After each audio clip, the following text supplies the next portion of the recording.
Let's simply whip it up. We're gonna make Squirrel Brunswick stew. I cooked a turkey the other day. This is just the broth and the turkey. That's about 3 cups. Here's our squirrel. From the son and the nephews going hunting and trapping. Bones and everything's in it. Squirrel. Throw it in. Get that boiling. Now while the squirrel is slow cooking, let's get some of the broth and the guts made.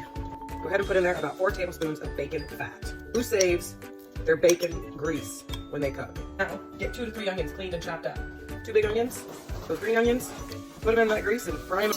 These onions are starting to get a little bit of golden on them. 1 clove of garlic. 1 clove of garlic.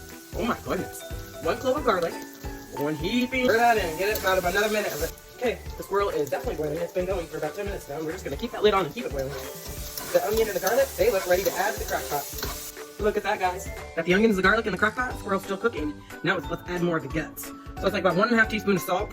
1 tablespoon of Worcestershire. I love this stuff, so that's probably more like 2 or 3. 1 teaspoon of rosemary. 1 teaspoon of thyme. 1 teaspoon of pepper. Grab a bay leaf. I'm gonna do 2 because these are a little smaller. Throw a couple bay leaves, 1 or 2, whatever you want. Throw some bay leaves then. 2 quarts of my tomatoes, whole tomatoes. And now because I want them small, I'm gonna chop them up.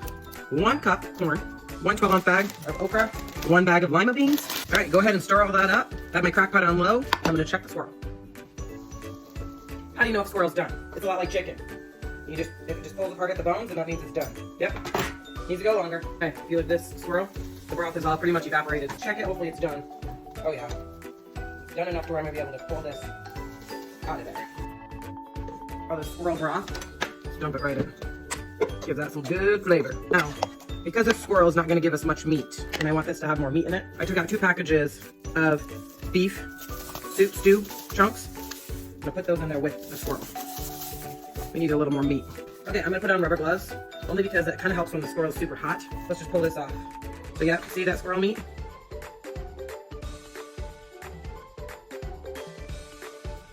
Okay, as you can see, there's not a ton of meat on your squirrel.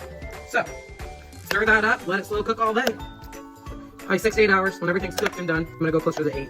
See how super thick it is? I am gonna add some water. So I'm gonna add some water to this because when I was cooking the squirrel, I cooked it on high and too hot, so that's why the broth started disappearing on me because I was trying to rush it, which is normal for me. So, all right, let's check our Squirrel Brunswick stew. You can see here's a big chunk of beef cube steak. Here, this little one, that's your squirrel meat. So it's kind of a mixture of a beef and a squirrel Brunswick stew. All taste and no waste.